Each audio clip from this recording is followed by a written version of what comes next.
ওকে, আচ্ছা, linear congruence. So linear congruence আমরা বলছিলাম যে পলিনোমিয়াল চিন্তা করছিলাম যে f of x congruent to zero mod m, যেখানে এখানে যদি তোমার এফ অফ এক্সটা যদি হচ্ছে একটা লিনিয়ার পলিনোমিয়াল হয় in terms of x one ভেরিয়েবলের, তাহলে সেই কনগ্রুয়েন্টটাকে আমরা বলবো হচ্ছে লিনিয়ার কনগ্রুয়েন্স। তো একেবারে জেনারেল ফর্ম হচ্ছে কি, মানে যে কোনো পলিনোমিয়ালের জেনারেল ফর্ম হচ্ছে এক্স প্লাস বি। ঠিক আছে, সো এক্স প্লাস বি যদি আমি চিন্তা করি, এক্স প্লাস বি এই পাশে যদি তোমার কোনো সংখ্যা থাকে, তো সেটাকে তুমি বিয়োগ করে এই পাশে নিয়ে আসতে পারবে। পাশে যদি ধরো x plus b conjugate c থাকে, তাহলে ওই যে বি মাইনাস সি লেখা যাবে, তার মানে x plus b, b minus c কে আমি যদি বলি বি, তাহলে x plus b congruent to zero modulo. ঠিক আছে, তো সোজা কথায় f of x conjugate to zero modulo, এই যেখানে এফ অফ এক্সটা হচ্ছে একটা লিনিয়ার পলিনোমিয়াল, সেই ধরনের কনগ্রুয়েন্সকে আমরা বলি হচ্ছে লিনিয়ার কনগ্রুয়েন্স। ঠিক আছে, যেখানে এক্স হচ্ছে একটা আননোন ভ্যারিয়েবল এবং যেটা অবশ্যই একটা ইন্টিজার রিপ্রেজেন্ট করে, এবং ওই পলিনোমিয়ালের যে কোএফিসিয়েন্ট গুলো সেগুলো অবশ্যই ইন্টিজার হবে। এখন যেহেতু এক্স প্লাস বি ফর্মে অলওয়েজ লেখা যাবে এ কনজুগেট টু জিরো, বা বি কে আমি যদি এ পাশে নিয়ে আসি, তাহলে x conjugate to minus b হবে, বা মাইনাস বি কে আমি চাইলে অন্য আরেকটা ইন্টিজার হিসেবে চিন্তা করতে পারি, এক্স কনজুগেট টু সি বা বি ধরলেও হয়, এটাকে নেগেটিভ চিন্তা করলেই হবে, মডেল। ঠিক আছে, তার মানে এটাও general form x conjugate to b modulo. একই কথা যে x conjugate to b modulo অথবা f of x conjugate to zero, যেখানে এফ অফ এক্স হচ্ছে একটা লিনিয়ার পলিনোমিয়াল। তো এটা এফ অফ এক্স যদি লিনিয়ার না হয়, নন লিনিয়ার হয়, সেক্ষেত্রে নন লিনিয়ার কনগ্রুয়েন্স। ঠিক আছে, আবার একটা ভেরিয়েবলের সাপেক্ষেও হতে পারে, আবার একাধিক ভেরিয়েবলের সাপেক্ষে দু তিনটা করে কনগ্রুয়েন্স হতে পারে সিস্টেম। ঠিক আছে, ইকুয়েশন একটা আসলেই তো তখন আবার সিস্টেমের আইডিয়াটা চলে আসে। সো জেনারেলাইজেশন চলতেই থাকে। ঠিক আছে, একটার পর একটা মানে এক্সটেনশন। তো প্রথমে আমরা লিনিয়ার নিয়েই এখানে মানে এই কোর্সে আমরা বেসিক্যালি আলোচনা করব। নন লিনিয়ার অল্প কিছু আলোচনা করব, বাট নন লিনিয়ারের মধ্যে কোয়াড্রেটিকটা খুব গুরুত্বপূর্ণ, যেটার অ্যাপ্লিকেশন অনেক জায়গাতেই আছে, বিশেষ করে ক্রিপ্টোগ্রাফিতে কোয়াড্রেটিক রেসিডিউ। তো ওগুলো পরে দেখবো আমরা। তো এখন লিনিয়ার কনগ্রুয়েন্সের মানে বেসিক ফর্মটা তো বুঝলাম যে a x congruent to b modulo, যেখানে এ আর বি এগুলো হচ্ছে তোমার নোন কনস্ট্যান্ট, আর এক্সটা হচ্ছে একটা আননোন ইন্টিজার ভ্যারিয়েবল। এই মোড এমটা হচ্ছে তোমার জানা, এখন তোমার কাজ হচ্ছে যে এই এক্স এর ভ্যালুটা বের করা। ঠিক আছে, যদি ফর এক্সাম্পল আমার যদি দেয়া থাকে যে ধরো যে দেয়া আছে 4x কনগ্রুয়েন্ট টু 3 mod 5। ঠিক আছে, তো তার মানে আমার এটাকে সলভ করতে চাওয়া মানে হচ্ছে যে জানতে চাচ্ছে যে মানে এক্স এর ভ্যালু কত দিলে এই কনফিডেন্সটা স্যাটিসফাইড হবে। তো এখানে তুমি চিন্তা করে দেখো যে আমরা যদি এক্স এর ভ্যালু 2 দেই, ঠিক আছে, এক্স ইজ ইকুয়াল টু 2 দেই, তাহলে কত, 4 2 8, 8 ইজ কনগ্রুয়েন্ট টু 3 মোড 5। এটা কথাটা সত্য।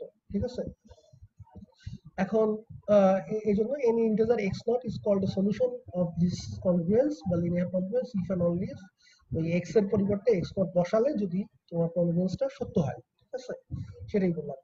তো এখন এখানে আরেকটা কথা বলা হয়েছে যে if x naught is the solution of 1 and x1 is an integer congruent to x naught modulo m, then x1 is also a solution of 1। ঠিক আছে, মানে তুমি একটা সলিউশন পাইছো এক্স নট, এখন সেই সলিউশনের সাথে কনগ্রুয়েন্ট আরেকটা নাম্বার আছে ওই সেম মডুলাসের সাপেক্ষে। ঠিক আছে, তাহলে বলতেছে যে এক্স নট যদি ওই ইকুয়েশনের সলিউশন, যেহেতু ওই এক্স ওয়ানটাও যেটা এক্স নটের সাথে কনগ্রুয়েন্ট সেটাও ওই ইকুয়েশনের সলিউশন হবে।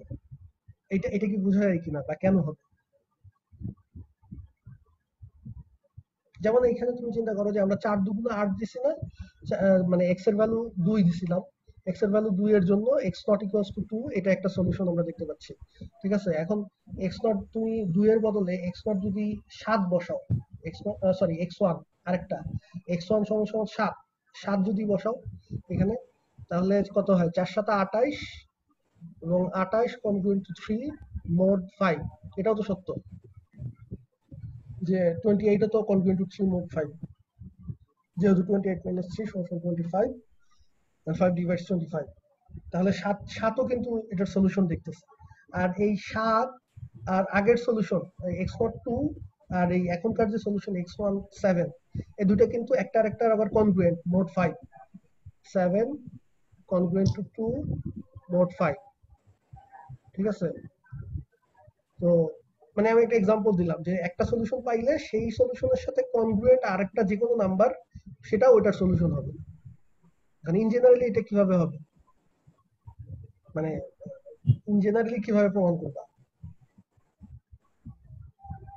এনিওয়ান?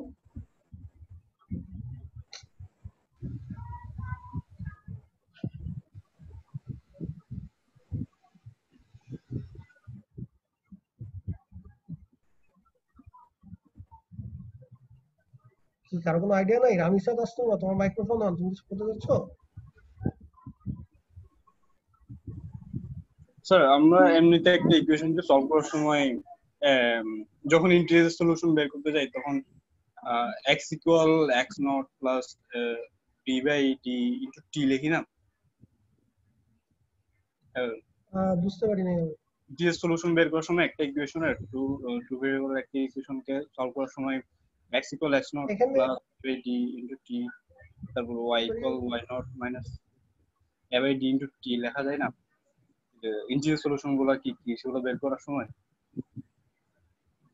এখানে টু ভেরিয়েবল কেন আসলো আমি বুঝতে পারলাম না। মানে x প্লাস না, by এখানে এত ইকুয়াল কঠিন কাজ করে দেখার কিছু নাই তোমার। এক্স নট, আমি বলছি যে এক্স নট যদি কনগ্রুয়েন্ট টু এক্স ওয়ান হয় মোড এম, আর আর দেওয়া আছে যে x congruent x not is a solution of this mod m, ঠিক আছে? যে x not is a solution of this confluence আর x not congruent to x one আরেকটা নাম্বার দেওয়া আছে। এখন তো তোমার তো তাহলে দেখালেই হচ্ছে যে এক্স ওয়ান, মানে আমাকে দেখাতে হবে কি যে এক্স ওয়ানটাও এই এক নম্বর ইকুয়েশনের একটা সলিউশন। তার মানে আমরা যদি প্রমাণ করতে পারি যে x one congruent to b mod m, তাহলে তো কাজটা হয়ে যায়। এখন এইটা কিভাবে প্রমাণ করবা? প্লাস n ইনটু m যদি দেই x not plus nm, x not plus মানে m এর গুণিত আমি যদি যোগ করি x নট এর সাথে, স্যার যেমন এখানে 2 এর সাথে 5 এর মানে হচ্ছে 5 গুণ 5 যোগ হয়েছে, যোগ হওয়ার পরে 7 হয়েছে, সেটা তো এরকম ওখানে যদি এক্সাম্পল এটা। আমি ইন জেনারেলি আমি বলতে চাচ্ছি যে এই দুইটা গিভেন ইনফরমেশন দেয়া থাকলে এখন তুমি এটা কিভাবে দেখাবা? স্যার m এর ইকুয়েশন, আচ্ছা বল। হ্যাঁ হ্যাঁ, m এর গুণিতক যদি স্যার আমি যোগ করি x নট এর সাথে, সেটা বলতেছিলাম। আচ্ছা, তাহলে কি দাঁড়াবে? কোথায় যোগ করবা, কোন ইকুয়েশন, এক নাম্বারটাতে না দুই নাম্বারটাতে? x তোমার তো এই দুইটা হচ্ছে নন ইনফরমেশন, এটা আর এটা দেখাতে হবে। এটা স্যার আমরা x not equal x1 plus দিয়ে গুণ m কে লেখা যায়, x not equal x1 plus m কে লেখা যায়। তারপর তারপর সেকেন্ড ইকুয়েশন এটা x not equal b plus m K prime লেখা যায়।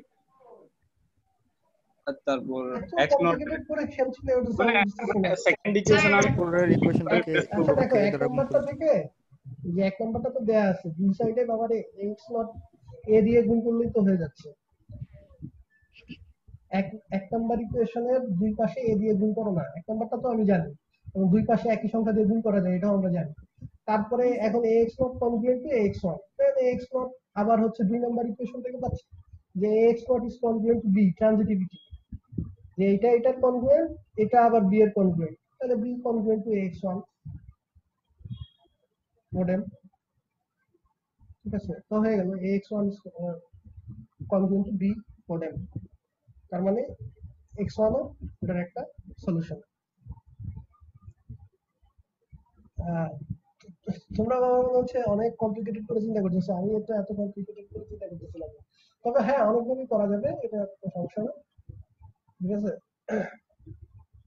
আচ্ছা, তাহলে আমরা বুঝতে পারলাম যে যদি একটা সলিউশন থাকে, তার মানে যেহেতু একটা নাম্বারের কনগ্রুয়েন্ট অসংখ্য নাম্বার আছে, মানে যে কোনো মোডের সাপেক্ষে, মোড যেহেতু ফিক্সড, আমার যে কোনো একটা সলিউশন আমি যদি পাই, তাহলে ওই মোড এর কনগ্রুয়েন্ট এরকম তো অসংখ্য নাম্বার আছে, ঠিক আছে? বারবার যে যেটা আসলে লিথি, হ্যাঁ বলতেছিল তারপরে ইয়াও বললো, আবিরও বললো যে ওই এম কে বারবার এম এর মাল্টিপল যোগ করা, মাল্টিপল যোগ করলে আসলে তুমি ওটার কনগ্রুয়েন্ট নাম্বার গুলোই পাবা, ঠিক আছে?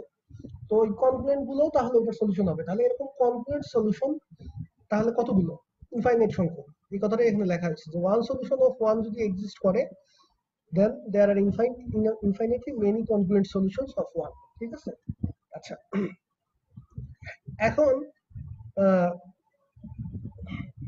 এখানে আরেকটা ব্যাপার হচ্ছে, তাহলে আমরা যদি এই কোশ্চেনটা করি যে তাহলে এমন কোন সলিউশন আছে কিনা যেটার মানে যে দুটা সলিউশন ইনকনগ্রুয়েন্ট, ঠিক আছে? অর্থাৎ একটা একটার সাথে কনগ্রুয়েন্ট হবে না। ধরো আরেকটা চিন্তা করি যে 4x কনগ্রুয়েন্ট, ওটাই দিলাম কনগ্রুয়েন্ট টু 3 মোট ধরো 6 দিলাম, ঠিক আছে?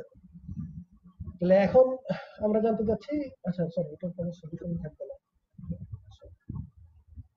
এখানে এখানে ধরো 2 দিলাম, 4x কনগ্রুয়েন্ট টু 2 মোট 6। তাহলে এইটার আমি জানতে চাচ্ছি যে প্রথমে একটা সলিউশন আছে কিনা, এবং তারপরে ওই সলিউশনের কনগ্রুয়েন্ট সলিউশন তো অনেকগুলো আছে, ইনকনগ্রুয়েন্ট কোন সলিউশন পাওয়া যায় কিনা। তো একটা এখানে প্রথম একটা সলিউশন যদি দেখি আমরা, যেমন আগের মতোই x = 2, এটা একটা সলিউশন। কারণ আমি যদি বসাই যে 4 × 2 তাহলে আসে হচ্ছে কত 8, আর 8 is congruent to 2 মোট 6, ঠিক আছে?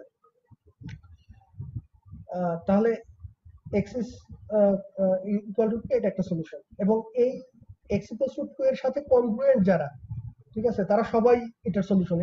এই মাত্র যে ব্যাখ্যাটা করলাম, অর্থাৎ 2 এর পরে তুমি যদি 8 বসাও, যেহেতু 8 আর 2 হচ্ছে কনগ্রুয়েন্ট, তার মানে হচ্ছে তখন 8 বসালে তখন আমরা পাবো 4 × 8 = 32, ঠিক আছে? which is congruent to 2 মোট 6। তারপরে 2 8, তারপরে -4, তারপরে এরকম মানে যতগুলো 2 এর কনগ্রুয়েন্ট যতগুলো আছে মোট 6 এ, তারা সবাই এটার সলিউশন হবে, ঠিক আছে? তা এই কারণে আমরা এই জিনিসটা বলে নিই যে এই কারণে লিনিয়ার কনগ্রুয়েন্সের সলিউশনকে, যেহেতু তুমি দেখতে পাচ্ছ x = 2 একটা সলিউশন, বাট শুধু x = 2 আমরা লিখি না, মানে এইভাবে লিখি না। এইভাবে লিখলে জাস্ট একটা ভ্যালু বোঝাচ্ছে। আমরা লিখি যে এটার সলিউশন হচ্ছে x is congruent to 2 মোট 6, এইভাবে লিখি। দিস ইজ দ্য ফাইনাল, মানে ফাইনাল অ্যান্সার বলতে একটা আনসার এই সলিউশনে। আগের যেটা বলছিলাম, আগেরটা ছিল 4x congruent to 3 মোট 5, সেটার সলিউশনটাকে, আচ্ছা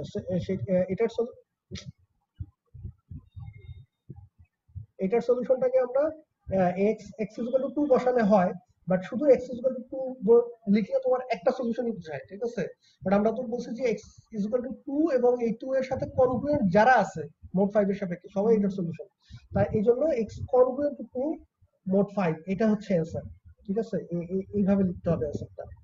আমাদের নরমাল ইকুয়েশনের সলিউশন আর এইখানে সলিউশন লেখার স্টাইলটা একটু ডিফারেন্ট, যেহেতু এখানে যে কোনো একটা সলিউশনের কনগ্রুয়েন্ট যত নাম্বার আছে ওই মোডের সাপেক্ষে তারাও সলিউশন, এই কারণে সলিউশনটাকে লিখতে হবে একটা কনগ্রুয়েন্স আকারে।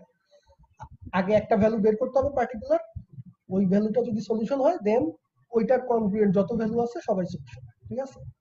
আচ্ছা, তো এখন যেটা দেখতেছিলাম যে ঠিক আছে, আগের বার আমরা হচ্ছে একটা সলিউশন পাইছিলাম, এখন এই যে সেকেন্ড কনগ্রুয়েন্সটা, এইটার ক্ষেত্রে যে আর কোনো x congruent to 2 একটা তো পাইছি সলিউশন, আর কোনো সলিউশন আছে কিনা দেখি, আর কোনোটা তোমরা বের করতে পারবে। x congruent to 5 এটা সলিউশন হবে। হ্যাঁ, যদি হচ্ছে x 5 দেই তাহলে কত আসে? 4 × 5 = 20, তার মানে which is congruent to 2 মোট 6। তাহলে এটাও 5ও একটা সলিউশন, 5ও একটা সলিউশন। দ্যাট মিন্স ইনকংগ্রুয়েন্ট, মানে আলাদা আলাদা ইয়ে হয়। হ্যাঁ, that means x is congruent to 5 মোট 6, এটাও একটা সলিউশন, ঠিক আছে? তাহলে আমরা এই যে দুইটা সলিউশন পাইলাম, তুমি যদি ট্রাই করো আর কোনো সলিউশন পাও কিনা, দেখবে যে আর কোনো সলিউশন পাওয়া যাচ্ছে না। যে একটা পাইলাম হচ্ছে x congruent to 5 মোট 6, আর একটা পাইলাম x congruent to 2 মোট 6, ঠিক আছে? এই দুইটা সলিউশনই 2 আর 5 এরা কিন্তু আবার মোট 6 এর সাপেক্ষে ইনকনগ্রুয়েন্ট, কারণ 5 congruent to 2 মোট 6 এটা লেখা যায় না, not congruent to 2 মোট 6। তাহলে দেখা গেল এই কনগ্রুয়েন্সটার ক্ষেত্রে আমরা ইনকনগ্রুয়েন্ট দুইটা সলিউশন পাইছি, ঠিক আছে? আর আগের কনগ্রুয়েন্সটার ক্ষেত্রে একটাই সলিউশন পাইছিলাম, ওইটার সাপেক্ষে কনগ্রুয়েন্ট অনেকগুলো পাইছিলাম। এখানেও তুমি কনগ্রুয়েন্ট দুইটা সলিউশনের সাপেক্ষে কনগ্রুয়েন্ট ইনফাইনাইট সলিউশন আছে, x congruent to 2 এখানেও ইনফাইনাইট সলিউশন আছে, এখানেও ইনফাইনাইট সলিউশন আছে x congruent to 5, but incongruent solution দুইটা আছে, ঠিক আছে। আচ্ছা, সো এই কথাটাই এখানে লেখা হয়েছে যে there may be more than one solutions of one that are incongruent modulo m, ঠিক আছে, যারা একে অপরের সাথে ইনকনগ্রুয়েন্ট, এরকম একাধিক সলিউশন থাকতে পারে, ঠিক আছে। That means they come from different congruence classes modulo m, কারণ যেহেতু তারা ইনকনগ্রুয়েন্ট, দ্যাট মিন্স আমরা ওই যে কোনো মডুলাসের জন্য আমরা বলছিলাম যে জেড সেটটা, সেট অফ ইন্টিজারটা m সংখ্যক কনগ্রুয়েন্স ক্লাসে ভাগ হয়, এবং এই কনগ্রুয়েন্স ক্লাসের আলাদা আলাদা ক্লাসে যারা আছে এরা সবাই একজন আরেকজনের ইনকনগ্রুয়েন্ট। তাহলে আমাদের যে যেই সলিউশন গুলো কনগ্রুয়েন্ট একজন আরেকজনের সাথে, সেগুলো আসলে একই ইকুইভ্যালেন্স ক্লাস থেকে আসতেছে, ঠিক আছে। আর যেইগুলো হচ্ছে ইনকনগ্রুয়েন্ট সলিউশন সেগুলো আলাদা আলাদা ইকুইভ্যালেন্স ক্লাস থেকে আসতেছে। এটা তো বুঝাই যাচ্ছে যে এখানে 2 আর 5 যেমন মোট 6 এর সাপেক্ষে দুইটা আলাদা কনগ্রুয়েন্স ক্লাসে আছে, ঠিক আছে। এখন যে কোনো একটা পার্টিকুলার মডুলাসের জন্য কনগ্রুয়েন্স ক্লাস তো ফিক্সড, m এর ভ্যালু যত কনগ্রুয়েন্স ক্লাস ততটা হবে, ঠিক আছে। এটা তো আমরা আগের ক্লাসে ব্যাখ্যা করছিলাম।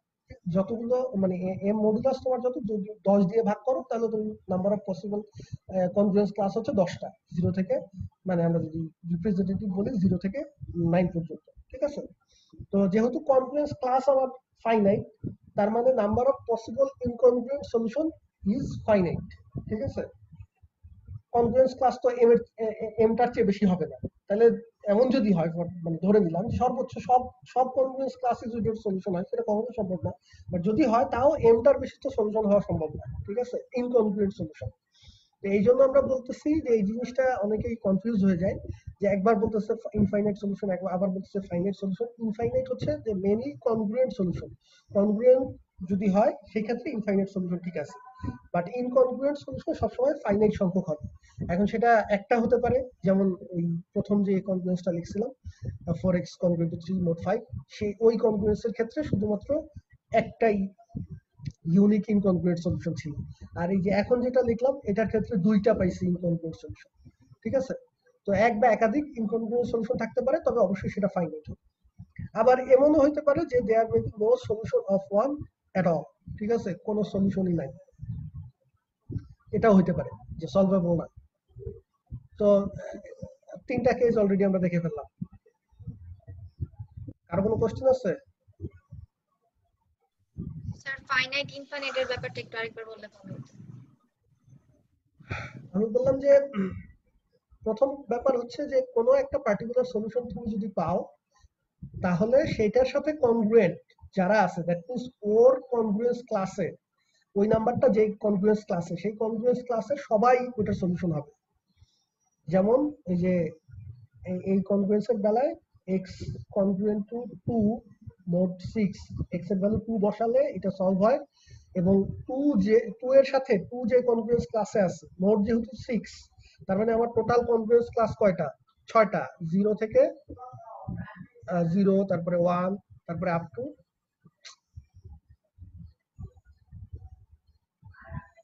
0, 1, 2, কনগ্রুয়েন্স ক্লাস হচ্ছে আপ টু 5 পর্যন্ত, তাই না?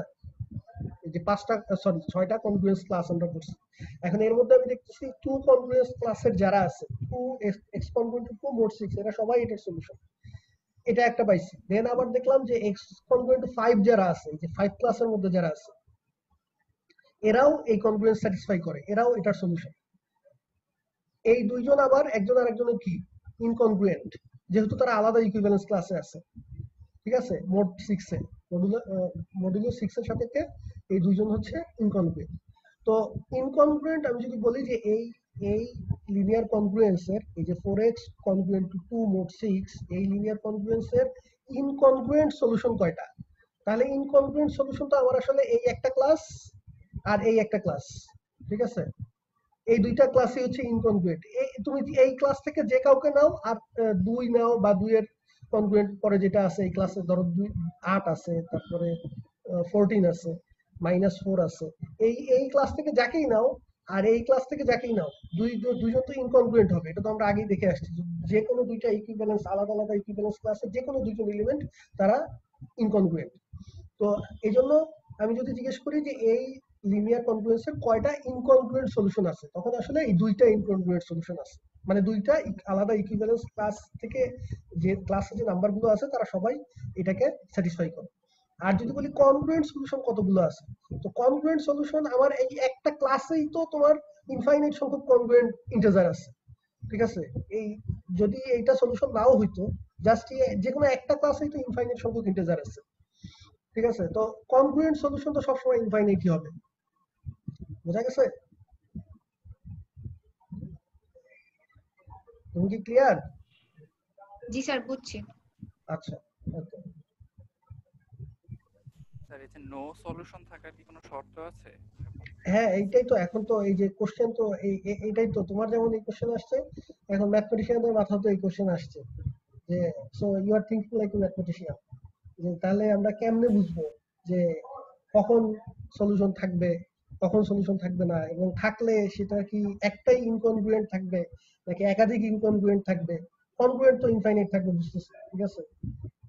তাহলে এগুলা তো তাহলে ই করা দরকার, মানে যাচাই করা দরকার যে আসলে কখন কি হয় ইঞ্জিনিয়ারিং।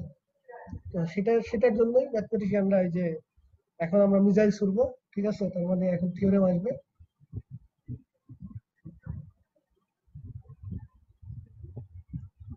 সো এখন এই যে দেখো থিওরেম 12 এখানে খুব সুন্দরভাবে বলে দেওয়া আছে যে কখন সলিউশন থাকবে কখন সলিউশন থাকবে না। আচ্ছা, এটা বলার আগে আমি একটু লিনিয়ার ডায়াফ্রান্টাইম ইকুয়েশনের সাথে মিলটা দেখাই আসি, তাহলে এখান থেকে এই থিওরেমটা বুঝতে তোমাদের সুবিধা হবে। x কনগ্রুয়েন্ট টু b, এটা হচ্ছে আমাদের জেনারেল ফর্ম যে মডুলো m, ঠিক আছে? এই পরীক্ষায় কিন্তু তোমরা মোড পুরোটা লিখবা, আমি এখানে মানে লিখতে কষ্ট হয় দেখে মোড পুরোটা লিখি না, কিন্তু পরীক্ষায় আবার শুধু এম দিয়ে রাখো না, ঠিক আছে? আচ্ছা, তো এটার মানে হচ্ছে m divides x minus b, ঠিক আছে? বাই ডেফিনেশন এটা থেকে মানে এটা তো double implication, if and only if this holds, then আবার এখান থেকে এটা থেকে আমরা লিখতে পারি যে x মাইনাস b সমান সমান হচ্ছে m y where y belongs to z, এটা লেখা যাবে। দ্যাট মিনস আমরা লিখতে পারি x প্লাস হ্যাঁ লিখতে পারি এভাবে মাইনাস ওয়াই ইন্টু এম, আচ্ছা এম ইন্টু মাইনাস ওয়াই সমান সমান বি। এই লাইন থেকে তো এই লাইন লেখা যায় নাকি? জাস্ট যে এটাকে এই পাশে আনছি মাইনাস এম ওয়াই হবে, তো মাইনাস এম ওয়াইটাকে plus m into minus y লিখছি, আর ওয়াই যেহেতু ইন্টিজার মাইনাস ওয়াই একটা ইন্টিজার, ঠিক আছে? আর বিটাকে ওপাশে নিয়ে গেছি, তাহলে এটাকে দেখো এটাকে কি চেনা চেনা লাগে কিনা। এক্স সরি বি ওয়াই না লিখে এম ওয়াই লিখি, ওয়াই না, ওয়াই এর পরিবর্তে ধরো জেড দিলাম, মাইনাস ওয়াই টাকে আমরা জেড বলতেছি, মাইনাস ওয়াই তো একটা ইন্টিজার, ঠিক আছে? তাহলে এক্স প্লাস এম জেড সমান সমান বি, তাহলে এইটা আমাদের কি ছিল? Linear Diophantine equation general form. এবং লিনিয়ার ডায়াফ্রান্টাইম ইকুয়েশনের কখন সলিউশন থাকে, কখন একটা থাকে, কখন ইনফাইনাইট থাকে, ঠিক আছে? এটা এরকম একটা থিওরি আমরা পড়ে আসছিলাম যে এই যে এ আর হচ্ছে এম, এই দুজন তো আমার নোন ভ্যালু, এই দুজনের জিসিডি যেটা জিসিডি এ কমা ওখানে বি ছিল আর কি, b x plus b y দিয়ে করছিলাম যে এ এবং বি এর জিসিডি যদি হচ্ছে এই পাশে যেটা এই পাশে ডি ছিল সম্ভবত, সি ছিল সম্ভবত সি, যে জিসিডি ডি যদি সি কে ডিভাইড করে তাহলে সলিউশন থাকবে, আদারওয়াইজ থাকবে না। তো তাহলে আমরা দেখতেছি যে এই একটা লিনিয়ার কনগ্রুয়েন্স সলভ করা আর একটা লিনিয়ার ডায়াফ্রান্টাইম ইকুয়েশন সলভ করা আসলে সেম, ঠিক আছে? ইকুইভ্যালেন্ট, কারণ এটা দেয়া থাকলে এখান থেকে এখানে যাওয়া যাবে, লিনিয়ার ডায়াফ্রান্টাইম থেকে কনগ্রুয়েন্সে যাওয়া যাবে, কনগ্রুয়েন্স আকারে লেখা যাবে, আবার কনগ্রুয়েন্স দেয়া থাকলে লিনিয়ার ডায়াফ্রান্টাইম ইকুয়েশন আকারে লেখা যাবে, ঠিক আছে? তো এই জন্যই দেখো এই থিওরেমটাও দেখবা যে দুটা প্রায় সেম, যেহেতু দুজনের মানে দেখতে আলাদা হইলেও ইনার স্ট্রাকচার আসলে সেম। এই যে দেখো এখানে let a b m be integers so that m is a positive integer, এগুলো তো আচ্ছা জিসিডি এ কমা এম সমান সমান d, if d divides b then ax congruent to b modem has no sorry d does not divide b then no solution, ঠিক আছে? যে আমাদের linear ডায়াফ্রান্টাইম ইকুয়েশনে তাই ছিল।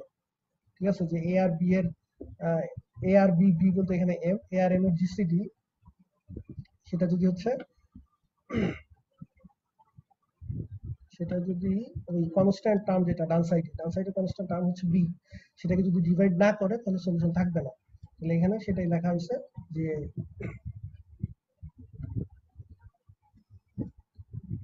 জিসিডি এ কমা এম যেটা ডি, সেটা যদি কনস্ট্যান্ট টার্ম যেটা বি সেটাকে ডিভাইড না করে তাহলে সলিউশন থাকবে না। আর যদি ডিভাইড করে দেন has exactly d divides b, then x congruent to b mod m has exact d incongruent solutions modulo m। অর্থাৎ জিসিডি যত হবে, জিসিডি যদি তোমার দুজনের জিসিডি এ আর এম এর জিসিডি যদি এক হয় তাহলে একটাই ইনকনগ্রুয়েন্ট সলিউশন থাকবে। অর্থাৎ একটা ইনকনগ্রুয়েন্স ক্লাস থেকে সরি একটা কনগ্রুয়েন্স ক্লাসের যারা আছে এরাই শুধু সলিউশন হবে, যে কোনো একটা মডুলো এম এর সাপেক্ষে টোটাল আমার কনগ্রুয়েন্স ক্লাস আছে এমটা, এই এমটার মধ্যে যে কোনো একটা ক্লাস ওটার সলিউশন হবে যদি তোমার জিসিডি 1 হয়। আর জিসিডি যদি 2 হয় তাহলে দুইটা ক্লাস থেকে সলিউশন আসবে, দুইটা ইনকনগ্রুয়েন্ট সলিউশন আসবে। যদি জিসিডি, এখন জিসিডি সর্বোচ্চ কত হইতে পারে, এ আর এম এর আমরা এটা পড়ছিলাম যে এ আর এম এর জিসিডি এই এ আর এম এর মধ্যে যে ছোট, নাকি হ্যালো কেউ কোনো রেসপন্স করতেছে না? স্যার যে ছোট জি স্যার। এ আর এম এর মধ্যে দুজনের মধ্যে সবচেয়ে ছোট যে, যদি এ ছোট হয় বা এম ছোট হয়, যেটা ছোট হবে সেটার চেয়ে তো বড় হওয়ার সম্ভাবনা বেশি। ঠিক আছে, তার মানে তোমার বোঝাই যাচ্ছে যে ইনকনগ্রুয়েন্ট সলিউশন এখান থেকে বোঝা যাচ্ছে যে ফাইনাইট হবে। তো এখন ডি সংখ্যক ইনকনগ্রুয়েন্ট সলিউশন থাকবে এবং সলিউশন গুলো আবার ফর্মুলাটাও দেয়া আছে। তুমি যদি যে কোনো একটা পার্টিকুলার সলিউশন বের করতে পারো, x naught is a particular solution, then the d incongruent solutions are given by x naught plus m by d into t, where t runs from 0 to d minus 1। এটা in general formula দেয়া আছে। ঠিক আছে, দেখো এখানে এই যে ফর্মটা, এই ফর্মটা থেকে তোমার অ্যাকচুয়ালি ডি সংখ্যক সলিউশন পাবা। প্রথম হচ্ছে টি এর ভ্যালু যদি 0 বসাও তাহলে এখানে টি 0 এটা বাদ, তার মানে এক্স নট একটা পার্টিকুলার সলিউশন পাইছো। দেন হচ্ছে এম কে যদি তুমি সরি টি এর ভ্যালু যদি 1 বসাও তাহলে এম বাই ডি ইনটু 1, ঠিক আছে, তাহলে আরেকটা সলিউশন আসবে।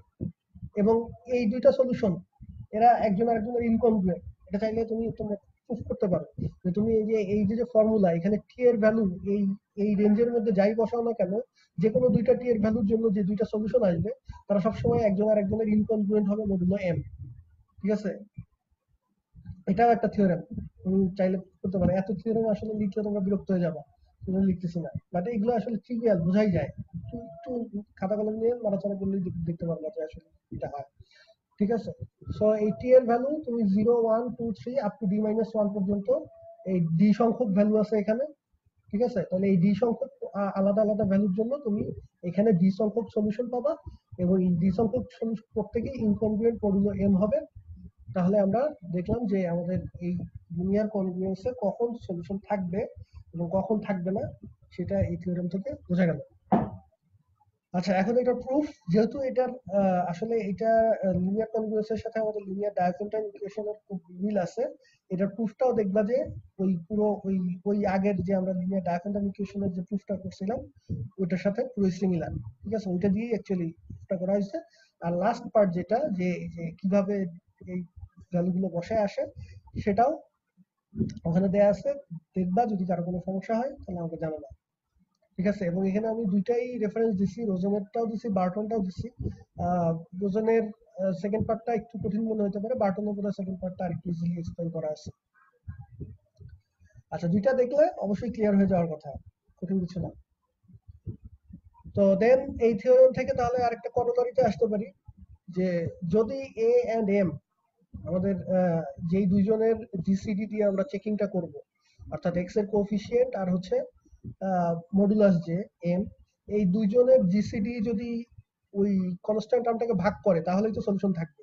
এখন এখানে তাহলে তো এই দুইজন যদি রিলেটিভলি প্রাইম হয়, ঠিক আছে, তাহলে সেই ক্ষেত্রে অবশ্যই ইউনিক একটা সলিউশন থাকবে, এটা বলাই যায়। কারণ এ আর এম প্রাইম, রিলেটিভ প্রাইম হওয়া মানে হচ্ছে এ আর এম এর জিসিডি এটা হচ্ছে 1। তো তো 1 যদি জিসিডি হয় তো বি এখানে যাই থাকুক না কেন 1 দিয়ে তো বি কে ভাগ করা যাবেই, সো এটার অলওয়েজ একটা সলিউশন থাকবে এবং একটাই সলিউশন থাকবে ইনকনগ্রুয়েন্ট, ঠিক আছে, যেহেতু জিসিডি হচ্ছে 1। তাহলে এই জন্য আমরা বলতেছি হ্যাজ এ ইউনিক সলিউশন। এখানে ইউনিক কথাটার মানে হচ্ছে যে ইনকনগ্রুয়েন্ট চিন্তা করে, যে ইনকনগ্রুয়েন্ট হিসেবে একটাই ইউনিক সলিউশন থাকবে। বাট তুমি যদি ওইভাবে চিন্তা করো যে কনগ্রুয়েন্ট, তাহলে তো আসলে ইউনিক না, মানে একটা কনগ্রুয়েন্ট একটা সলিউশন পাইলে তো সেটা কনগ্রুয়েন্ট অসংখ্য আছে, ঠিক আছে। বাট আমরা ইউনিক বলতে এখানে ওই সেন্সে বোঝাচ্ছি যে একটাই ইনকনগ্রুয়েন্স ক্লাস শুধুমাত্র সলিউশন হবে। আচ্ছা, এটার প্রুফ তো জাস্ট এইটার প্রুফ থেকেই এটার প্রুফ করা যায় যে এখান থেকে জাস্ট আমি ডি এর ভ্যালু 1 বসিয়ে দিই, হয়ে যাচ্ছে। আচ্ছা, আর কোনো প্রশ্ন আছে? আচ্ছা, আশা করি নাই। তাহলে আসো আমরা দেখি কিভাবে এখন এই থিওরেম ইউজ করে আমরা অ্যাকচুয়াল এক্সাম্পল সলভ করতে পারি। এখানে 3টা দেওয়া আছে। প্রথমটা দেখো, একটা লিনিয়ার কনগ্রুয়েন্স দেওয়া আছে যে 3009x is congruent to 21 mod 30।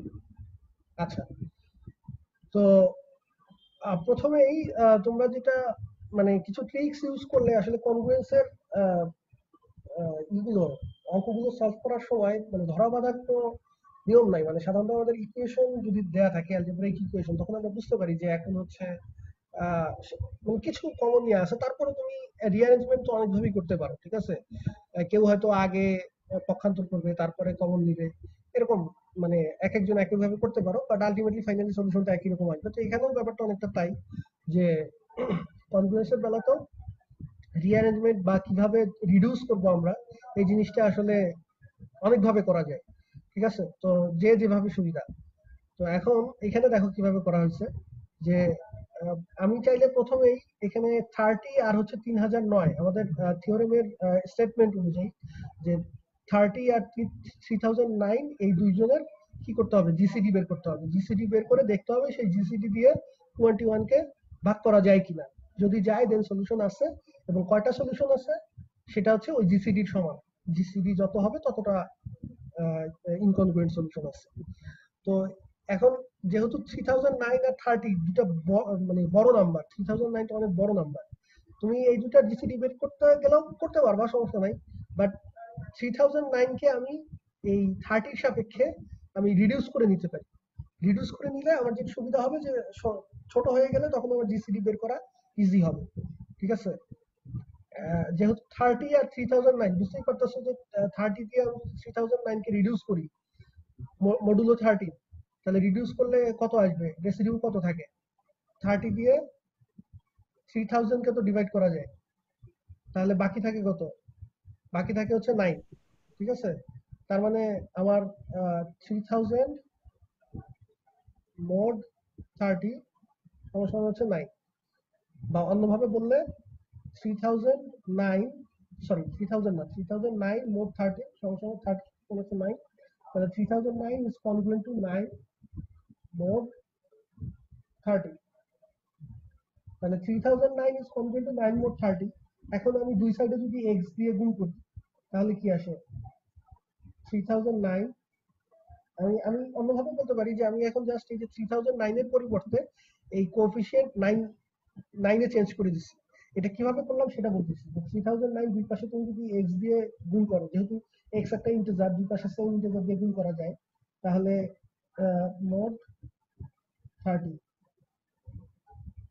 দুই সাইড x দিয়ে গুণ করলাম, তারপর 3009x এটা আবার কনগ্রুয়েন্ট হচ্ছে 21 বাই ডিফল্ট আবার দেয়া আছে, তার মানে 21 লিখতে পারবো এটার পরিবর্তে। তাহলে আলটিমেটলি আমার কনগ্রুয়েন্সটা দাঁড়াচ্ছে 9x কনগ্রুয়েন্ট টু 21 mod 30। আমার অরিজিনাল যে কনগ্রুয়েন্স সেটা লেখা যে কথা, এইটা লেখা সেম কথা, এর কোনো পার্থক্য নাই। তুমি এইটা এই অরিজিনাল কনগ্রুয়েন্সের যে সলিউশন পাবা এটারও সেম সলিউশন পাবা। সো আমি এটাকে কনসিডার করা আর এটাকে কনসিডার করা একই কথা। এখন তুমি এই 30 আগের বার ছিল 3009 আর 30, ওই দুইটার জিসিডি বের করতে অনেক সময় লাগবে, বাট এখন 30 আর 9 এই দুইটার জিসিডি বের করা তো খুব ইজি। এই দুইটার জিসিডি হচ্ছে কত, 3, তাই না। তাহলে 3 দিয়ে 21 কে ডিভাইড করা যায়, দ্যাট মিন্স এটার এই কনগ্রুয়েন্সের 3টা ইনকনগ্রুয়েন্ট সলিউশন আছে। এই পর্যন্ত বোঝা গেছে কিনা?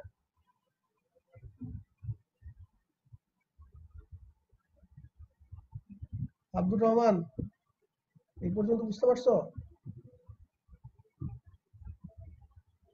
আব্দুর রহমান কথা বলে না। আচ্ছা, হ্যাঁ, ঠিক আছে, ওকে। তাহলে এটুকু আমরা বুঝতে পারলাম যে আমি যদি রিডিউস করি না এই কোএফিসিয়েন্টটাকে, আবার মোডটাকে রিডিউস করো না, ঠিক আছে, কারণ আমাদের মোড হচ্ছে ফিক্সড। পরবর্তীতে আমরা এখানে দেখবো যে আমরা সলিউশন করার সময় মোড চেঞ্জ হয়ে যাইতে পারে, কোনো অসুবিধা নাই, ঠিক আছে।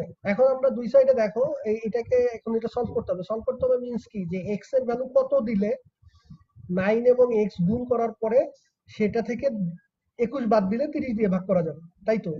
এটা সলভ করা মানে হচ্ছে এটা বের করা।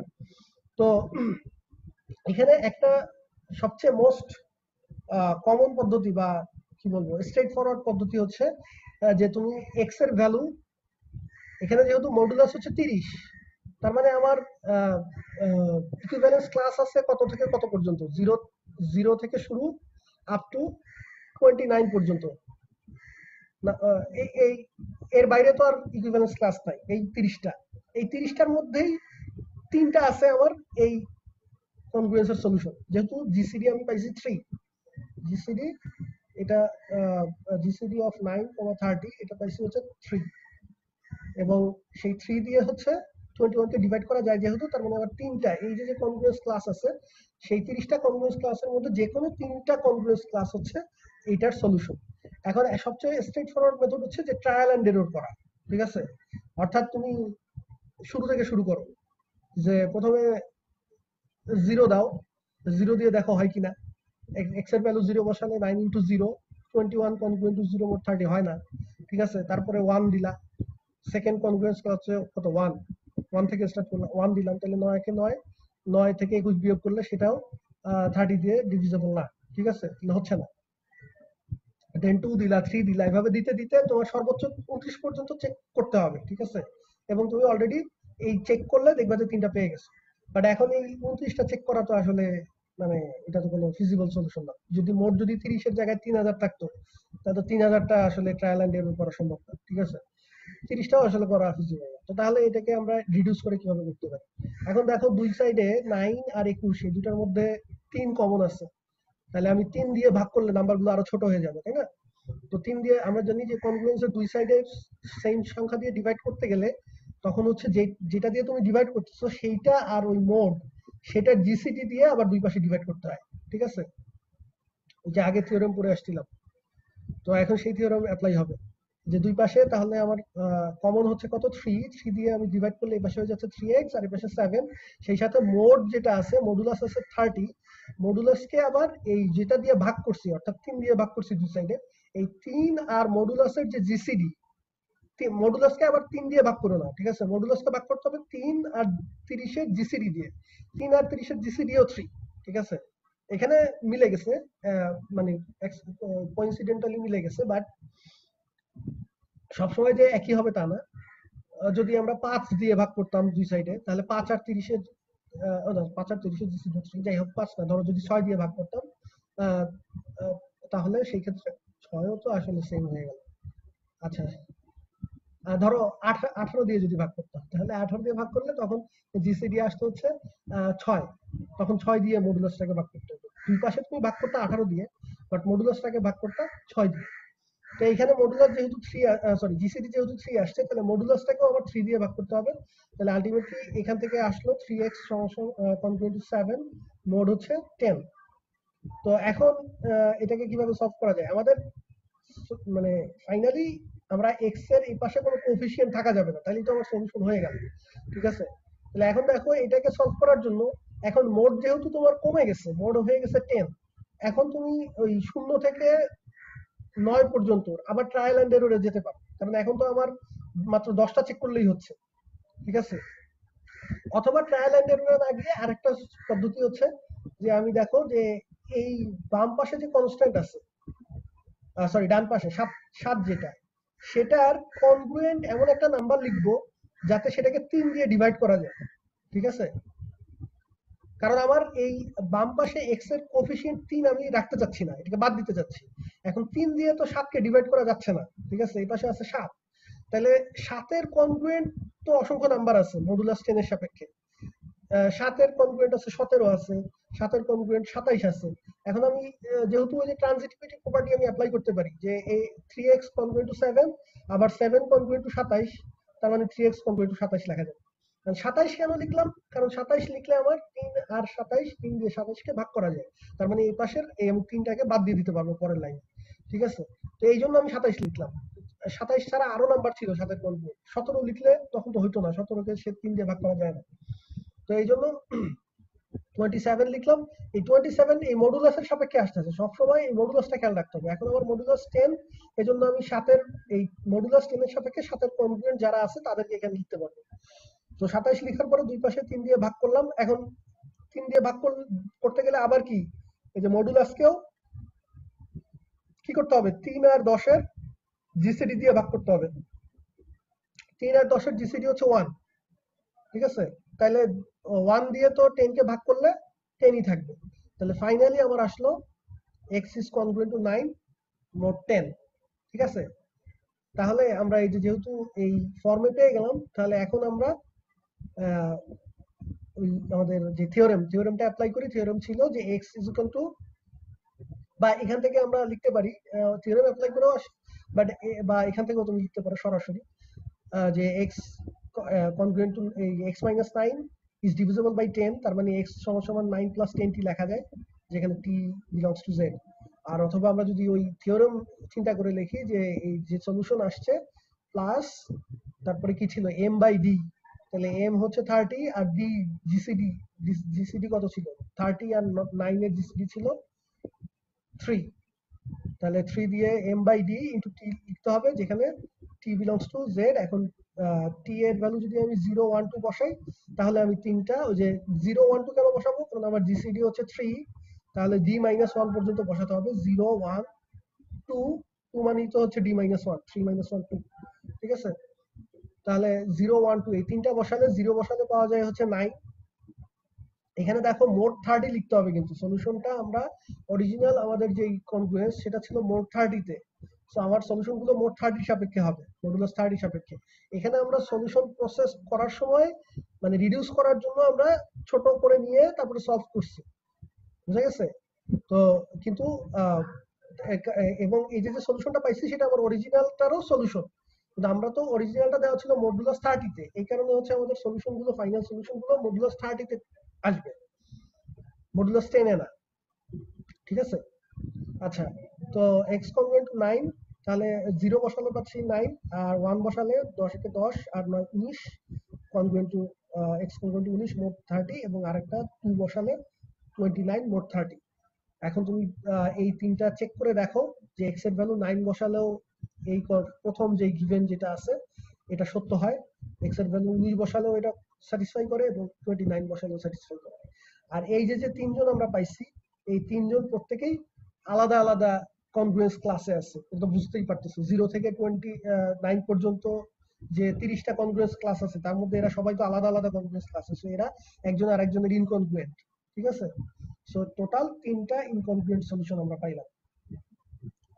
এখন কারো কোনো কোশ্চেন আছে কিনা এই পুরো সলিউশন প্রসেস নিয়ে? স্যার আমার হ্যাঁ, তোমার কথা মাঝখানে একটু লিভ নিয়ে নিচ্ছি। হ্যালো, বলছি যে 3x congruent to 27 mod 10 এই লাইনটা স্যার কিভাবে আসছে বুঝতে পারি নাই। আচ্ছা, আর আর কারো কোনো সমস্যা একবারে বলি তাহলে।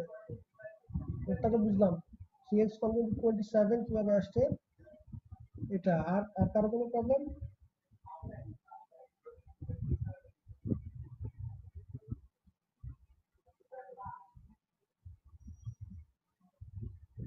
আচ্ছা, 3x congruent to 7 থেকে কিভাবে এই লাইনটা আসলো? 7 congruent to 27 mod 10,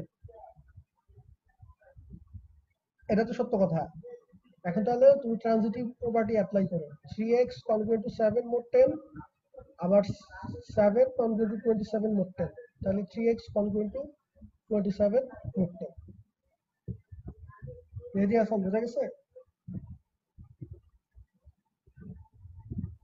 স্যার একটু প্রবলেম হয়েছে এটা আমার, আবার একটু যদি বলতেন।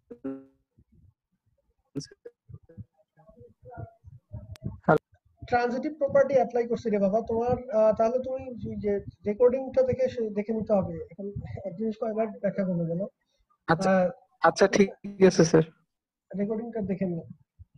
আচ্ছা, আর কারো কোনো সমস্যা? এখানে একটা কোশ্চেন আমি তোমাদের থেকে আশা করছিলাম।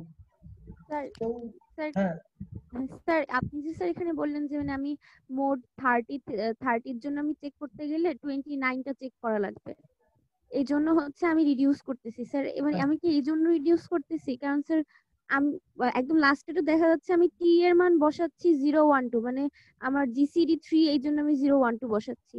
তাহলে যদি আমি রিডিউস না করলেও তো তখন আমার জিসিডি 3, এই জন্য আমি 012 বসিয়ে মানে এটা বের করতাম। আমি কি স্যার এখানে মানে রিডিউস করতেছি শুধু এক্স কে সিঙ্গেল করার জন্য না? মানে স্যার আমি তো 29টা চেক করতেছি না। যদি এরকম হতো তাহলে তো এখন 30 থেকে আমি রিডিউস করে 10-এ আনছি, তাহলে আমার 9টা চেক করা লাগতো বা 10টা চেক করা লাগতো, এরকম একটা ব্যাপার থাকতো।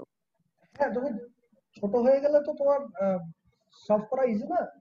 জি স্যার, মানে ওই আমি বলতে চাচ্ছি যে স্যার আমি কি শুধু এক্স কে সিঙ্গেল করার জন্য তো আমি মনে হয় মানে এইভাবে আসছে আমি 30 কে মানে এই সংখ্যাটা যতই বড় হোক বা ছোট হোক, এটার উপর তো মনে হয় আমার স্টেপ মানে হচ্ছে ডিপেন্ড করতেছে না যে কয়টা চেক করব। চেক তো করব হচ্ছে আমি টি ইকুয়ালস টু 012 যতটা জিসিডি আছে সেই সংখ্যক বসাবো, এটা না স্যার?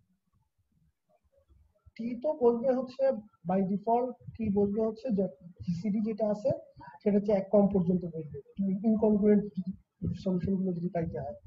আর ছোট করতেছি কেন সেটা তো বললামই, যে আমি জাস্ট আমার টার্গেট হচ্ছে একটা পার্টিকুলার সলিউশন আগে বের করা, ঠিক আছে? এখন সেটা আমি বড় মোড থাকলেও বড় মোড রেখেও বের করতে পারি, বাট বড় মোড রেখে বের করাটা সাধারণত ডিফিকাল্ট হয়। এই জন্য তুমি যদি বড় মোডকে রিডিউস না করেও বের করতে পারো, সরাসরি যদি 9x কনভার্টেড 21 এখান থেকে যদি তুমি অন্য কোনো ভাবে মোড 30 রেখেই বের করতে পারো, তাতেও কোনো অসুবিধা নাই, ঠিক আছে? বাট এখানে আমরা যে বারবার বিভিন্ন ধরনের প্রপার্টি গুলো ইউজ করতেছি, দুই সাইডে একই সংখ্যা দিয়ে ভাগ করতেছি, বা হচ্ছে ওই যে আবার ট্রানজিটিভ প্রপার্টি অ্যাপ্লাই করলাম, 27 লিখলাম, সবকিছু হচ্ছে আলটিমেটলি একটা মানে এক্স কনগ্রুয়েন্ট টু সামথিং, একটা পার্টিকুলার সলিউশন পাওয়ার জন্য, ঠিক আছে? জি স্যার। আচ্ছা, কিন্তু আমি যে কোশ্চেনটা আশা করছিলাম সেটা কেউ করলো না।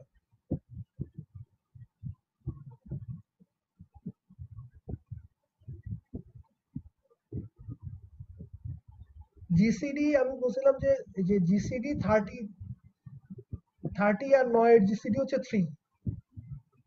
এখন 9 তো আসলে আমার অরিজিনালি ছিল না, আমার অরিজিনালি দেওয়া ছিল 3009। এখন যে কোশ্চেনটা আমি আশা করছিলাম যে স্যার এটা কি গ্যারান্টেড নাকি যে 30 আর 3009 এর যে জিসিডি হবে 30 আর শুধু 9 এর জিসিডিও তাই হবে? জি স্যার, গ্যারান্টেড। আচ্ছা, এটা গ্যারান্টেড, ঠিক আছে, কিন্তু এটা যদি থিওরেম আকারে প্রুফ করতে বলি পরীক্ষায় করা যাবে? জি স্যার যাবে। ওই স্যার ওই বাকিটা তো হচ্ছে স্যার 0, আমার হচ্ছে জিসিডি আমি হ্যাঁ, ঠিক 3000 আছে, প্লাস তাহলে 9 যদি লিখি ওকে তাহলে ওকে, তো তাহলে ওইটাও একটা থিওরেম হিসেবে লিখে রাখো। এটাও পরীক্ষায় আসতে পারে, ঠিক আছে? এগুলো সবই যেহেতু জেনারেলাইজ, যেগুলো কিছুই তো থিওরেম, ঠিক আছে? সো এটা একটা থিওরেম, যদি হচ্ছে তোমার a congruent to b mod m হয়, if a congruent to b mod m, then gcd a comma m, a R m এর যা gcd হবে সমান সমান gcd b comma m, b আর m এরও তাই gcd হবে, ঠিক আছে? এখানে আমরা সেটাই অ্যাপ্লাই করছি যে 3009 আর শুধু 9 এই দুইটা যেহেতু congruent mod 30, congruent to each other mod 30, তাই 3009 আর 30 এর যে জিসিডি শুধু 9 আর 30 এর সেই সেম জিসিডি, তো জিসিডি 3, তাহলে 3 দিয়ে যেহেতু 3 আছে তাহলে তিনটা ইনকনগ্রুয়েন্ট সলিউশন হবে। আচ্ছা, আর কারো কোনো কোশ্চেন নাই? আচ্ছা, ঠিক আছে, নেক্সট, তাহলে নেক্সট স্লাইডে যাই। ওকে, মডুলার ইনভার্স। সো এখন এই মডুলার ইনভার্স এটা খুবই খুবই খুবই গুরুত্বপূর্ণ একটা জিনিস। এবং এটা ঘুরে ফিরে অনেকবার অনেক জায়গায় সে আবির্ভূত হবে, ঠিক আছে? তো এই জন্য এটা একটু ভালো কেয়ারফুল, মানে মনোযোগ দিয়ে শোনো কেয়ারফুলি। তো দেখো, যদি এ অ্যান্ড এম একটা ইন্টিজার দেয়া থাকে, এ একটা ইন্টিজার দেয়া থাকে আর এম একটা তোমার পজিটিভ ইন্টিজার অর্থাৎ মডুলাস দেয়া থাকে, এবং যদি there exist another integer a star such that a আর এ স্টার গুণ করলে কনগ্রুয়েন্ট টু ওয়ান হয় মডুলাস এম, দেন আমরা এ স্টার কে বলি inverse of a modulo m, ঠিক আছে? অর্থাৎ আমাদের রিয়েল নাম্বার লাইনে আর এর ক্ষেত্রে আমরা যেমন বলি যে 2 আর হাফ এরা হচ্ছে একজন আরেকজন ইনভার্স, কারণ মানে মাল্টিপ্লিকেশন অপারেশনের সাপেক্ষে যে 2 ইনটু হাফ গুণ করলে কত হচ্ছে 1। আমার 1 ছিল হচ্ছে যে রিয়েল লাইন পরামর্শ বলছিলাম, 1 ছিল হচ্ছে আইডেন্টিটি, মাল্টিপ্লিকেটিভ আইডেন্টিটি। তো যদি দুইটা নাম্বারকে গুণ করলে মাল্টিপ্লিকেটিভ আইডেন্টিটিটা পাওয়া যায়, তাহলে সেক্ষেত্রে আমরা ওই দুইটা নাম্বার একটা আরেকটার ইনভার্স দেব। তো অনেকটা সেম আইডিয়া, যে যদি এরকম একটা নাম্বার এ থাকে এবং আরেকটা নাম্বার এ স্টার পাওয়া যায় such that যে এই দুজনকে গুণ করলে কনগ্রুয়েন্ট টু 1 হয়, মডুলাস হচ্ছে এম, ঠিক আছে? সেই ক্ষেত্রে আমরা দুইটা নাম্বারকে বলবো হচ্ছে একজন আরেকজনের modular inverse, modulo m. For example, যে ধরো 3 আর হচ্ছে 4 দুজনকে গুণ করলে হচ্ছে কত 12, and 12 is congruent to 1, modulus হচ্ছে 11, ঠিক আছে? এটা যদি দেই যে তাহলে 3 আর 4 হচ্ছে 11 সাপেক্ষে একজন আরেকজনের মডুলার ইনভার্স, কারণ দুজনকে গুণ করলে 12 হয়, যেটা আসলে 1 এর কনগ্রুয়েন্ট, ঠিক আছে? বা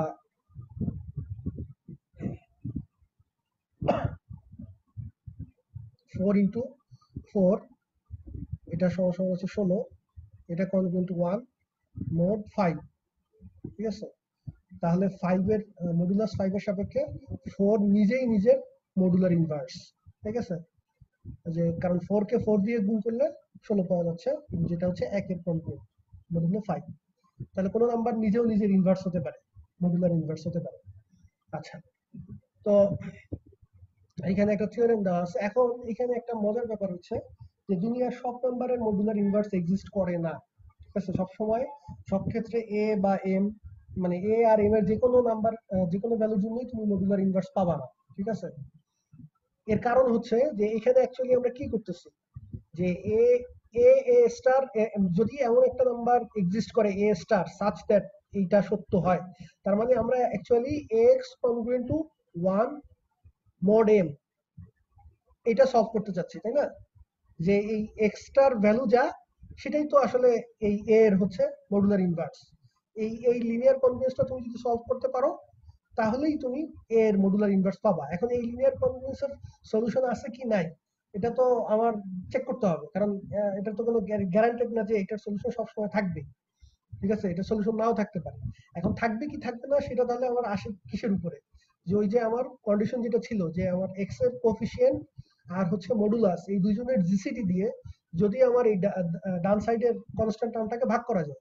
এখন ডান সাইডের কনস্ট্যান্ট টার্ম আছে কত 1, তো 1 কে তো শুধুমাত্র 1 দ্বারা ডিভিজেবল, এছাড়া আর কোনো ইন্টিজার নাই যেটা দিয়ে 1 কে ডিভাইড করা যায় নিঃশেষে। তার মানে আমার বোঝাই যাচ্ছে যে এই লিনিয়ার কনভেন্সটা সলভেবল হবে যদি এবং কেবল যদি এ এবং এম এই দুজনের জিসিডি 1 হয়, অর্থাৎ এ আর এম এরা যদি রিলেটিভলি প্রাইম হয়, তখনই শুধুমাত্র তুমি এই লিনিয়ার কনভেন্সটা সলভ করতে পারবা। দ্যাট মিন্স তুমি এ এর একটা মডুলার ইনভার্স খুঁজে পাবা, ঠিক আছে? এই কথাটাই থিওরেম 13 এ বলা হয়েছে যে if a and m are relatively prime integers, then there exists a unique integer a star such that a star congruent to 1 modulo m. And unique বলা হয়েছে, এখানে ইউনিক কেন বলা হয়েছে, এই সেন্সে যে m 0 থেকে m এর মধ্যে এই রেঞ্জের মধ্যে একটা পাবা। এখন যেহেতু এটা একটা লিনিয়ার কনগ্রুয়েন্স, এটা তো কনগ্রুয়েন্ট সলিউশন অসংখ্য, ঠিক আছে? বাট ইনকনগ্রুয়েন্ট তো একটাই পাবা, কারণ জিসিডি যেহেতু 1 রিলেটিভলি প্রাইম যেহেতু, ঠিক আছে? ওই ইউনিক বলা হয়েছে সেই সেন্সে যে ওই 0 থেকে m রেঞ্জের মধ্যে একটাই পাবা, ওই m সংখ্যক যে আমার রেসিডিউ ক্লাস আছে, ঠিক আছে?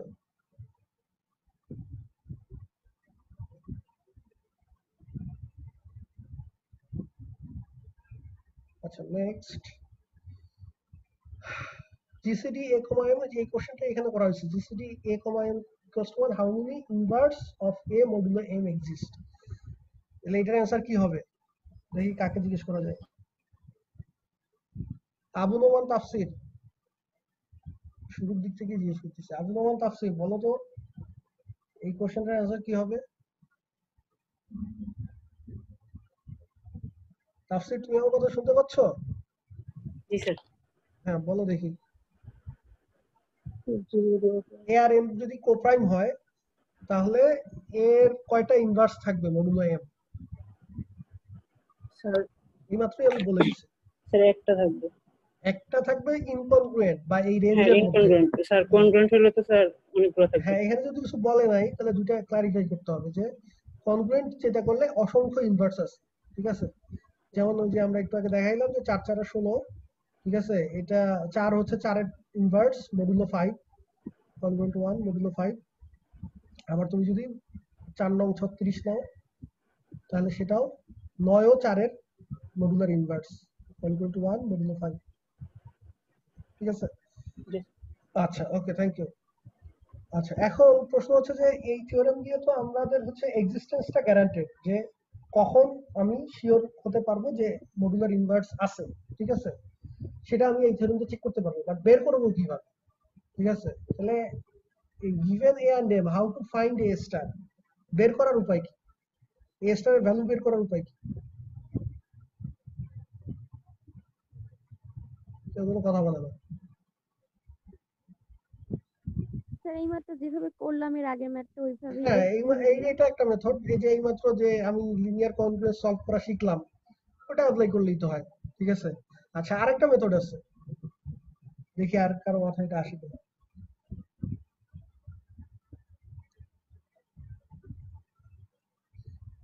আমাদের এই যে এক্সটেন্ডেড ইউক্লিডিয়ান অ্যালগরিদম মনে আছে?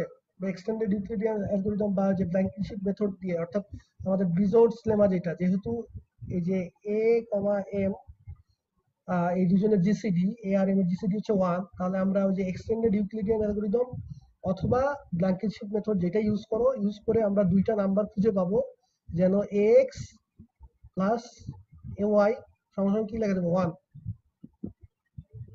তাই না?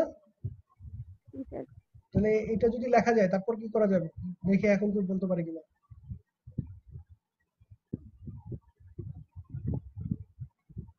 আইডিয়া দিয়ে দিলাম। ইমরান কই? ইমরান আছে? স্যার এটাই তো ডায়াগোনাল ইকুয়েশন। আরে এটা তো ডায়াফেন্টাইন, আমরা তো জেনারেলি চিন্তা করছি। আমি বলতেছি যে তুমি GCD a comma m is equal to 1 হলে এই যে এইভাবে তো ফাইনালি এক্স আর ওয়াই খুঁজে পাবা, এক্সটেন্ডেড ইউক্লিডিয়ান অ্যালগরিদম দিয়েও পাবা, অথবা ব্ল্যাঙ্কিনশিপ মেথড ইউজ করেও এক্স আর ওয়াই বের করতে পারবা, যেন তাদের লিনিয়ার কম্বিনেশন সমান সমান জিসিডি লেখা যায়, জিসিডি যেহেতু 1, ঠিক আছে? এখন আমি জানতে চাচ্ছি যে এখন এখান থেকে এটা কিভাবে বের করবো, মানে এই আইডিয়া থেকে কিভাবে আমরা। হ্যাঁ হ্যাঁ, শাকিল কি বলছো? স্যার আগের যে কংগ্রুয়েন্সটা থাকবে সেটাকে যদি y দিয়ে গুণ করি তাহলে তো আমরা পরে পেয়ে যাব। আগের কনগ্রেস, এবার এখানে কনগ্রেস আসলো কোত্থেকে? মানে আগের কনগ্রেস বলতে কি, যে এটা মানে ax congruent to 1 এটা বলতেছো? ax congruent to 1 mod m, এটাকে দুই সাইডে y দিয়ে গুণ করব? শাকিল কি এটা বুঝেছো? না না, অন্য কেউ? এখানে এই যে লাইনটা আমি লিখছি, এই লাইনটা তো লিখতে পারবা তোমরা। জিসিডি এ কমা এম যদি দেয়া থাকে তাহলে আমি এমন এক্স আর ওয়াই তো আমরা বের করার অ্যালগরিদম আছে, আইদার এক্সটেন্ডেড ইউক্লিডিয়ান অ্যালগরিদম আছে অথবা ব্ল্যাঙ্কিনশিপ মেথড আছে, যে কোনোটা ইউজ করেই তুমি এই লাইন পর্যন্ত তো লিখতে পারবা তোমরা, নাকি? এখন এই লাইন পর্যন্ত যদি লিখতে পারো, এখন এখান থেকে তো দেখা যাচ্ছে স্যার এক্স এর ভ্যালু, এক্স এর ভ্যালুটাই তো মডুলার ইনভার্স। জি স্যার এক্স এর ভ্যালু, কারণ এখান থেকে এই লাইন থেকে পরের লাইনে কি লেখা যায়? এক্স সরি এক্স কনজুগেট, হ্যাঁ x minus 1 minus is 1 equal to, divided by m. হ্যাঁ এম ইনটু মাইনাস ওয়াই, তার মানে এম ডিভাইডস এক্স মাইনাস 1, ঠিক আছে? এই লাইন থেকে that means ax congruent to 1 mod m, তাহলে এই x এর ভ্যালুটাই তো হচ্ছে আমার মডুলার ইনভার্স অফ a, এই যে a এর সাথে যে জন আছে এই জন্যই সেই আমার মডুলার ইনভার্স। তার মানে তুমি এক্সটেন্ডেড ইউক্লিডিয়ান অ্যালগরিদম অ্যাপ্লাই করে বা ব্ল্যাঙ্কেট-শিপ মেথড অ্যাপ্লাই করে তুমি যখন ফাইনালি লিনিয়ার কম্বিনেশন আকারে লিখবা তখন ওই a এর সাথে যে থাকবে সেই হচ্ছে তার মডুলার ইনভার্স।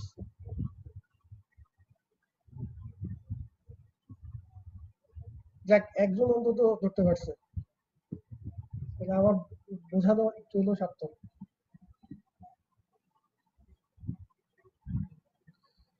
ওকে, এখন আসো মডুলার ইনভার্স বের করতে পারার সুবিধাটা কি। মডুলার ইনভার্স বের করতে পারার সুবিধা হচ্ছে যে আমি তখন এই যে এরকম যদি লিনিয়ার কনগ্রুয়েন্স আমার সলভ করতে হয় তখন আমি দুই সাইডে জাস্ট মডুলার ইনভার্স দিয়ে গুণ করে দিলে আমি খুব সহজেই এই এক্সটাকে মানে আলাদা করে নিতে পারি। যেমন এখানে আছে 7x কনগ্রুয়েন্ট টু 31 সলভ করতে হবে, ঠিক আছে। আগে তো চেক করতে হবে যে সলিউশন আছে কিনা। 7 আর 31 এরা হচ্ছে কোপ্রাইম, ঠিক আছে। তাহলে কোপ্রাইম হলে তাহলে তো অবশ্যই সলিউশন একটা আছে, জিসিডি যেহেতু 1। তো এখন আমি দেখো যে এই 7 এর একটা ইনভার্স মডুলার ইনভার্স হচ্ছে 9। এই মডুলার ইনভার্স 7 এর মডুলার ইনভার্স যে 9 এটা বের করবা কি দিয়ে? এটা একটা হচ্ছে যে অবজারভেশন থেকে যদি বের করতে পারো খুব ভালো। তুমি যদি দেখেই যে 7 নং 63 হয়, 7 × 9 তার মানে হচ্ছে 63, and 63 is congruent to 1 mod 31, ঠিক আছে। mod 31 কারণ 31 63 মাইনাস 1 হচ্ছে 62, 62 কে 31 দিয়ে ভাগ করা যায়। অবজারভেশন থেকে করতে পারলে খুব ভালো, আর যদি অবজারভেশন থেকে করতে না পারো তাহলে ওই যে আমাদের বলেই তো দিলাম যে কিভাবে বের করতে হবে। তাহলে বের করে ফেললে আমি যখন আমি পেয়ে গেছি যে 9 is the inverse of 7 modulo 31, তাহলে আমি এই কনগ্রুয়েন্সের দুই পাশে 9 দিয়ে গুণ করব। 9 দিয়ে গুণ করলে এই পাশে কি আসতেছে 63x congruent to 198 mod 31। এখন এই যে 63 এটা হচ্ছে congruent to, এটা যেহেতু আমি মডুলার ইনভার্স দিয়ে গুণ করছি, by default this will be congruent to 1, ঠিক আছে, বাই ডেফিনেশন। তাহলে জাস্ট পরের লাইনে আমি 63 টাকে বাদ দিয়ে এখানে 1 লিখে দিতে পারবো। তাহলে x congruent to আর এই পাশে তো যা আছে তাই থাকবে।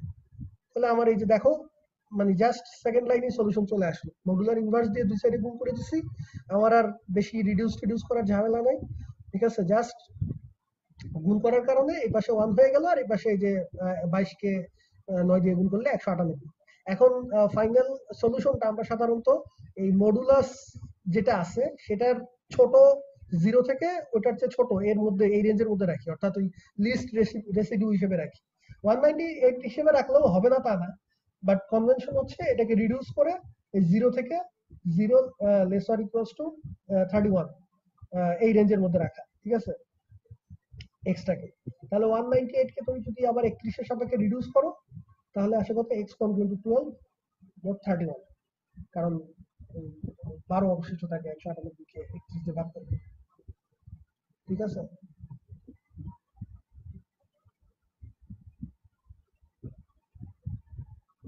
ওকে, নেক্সট।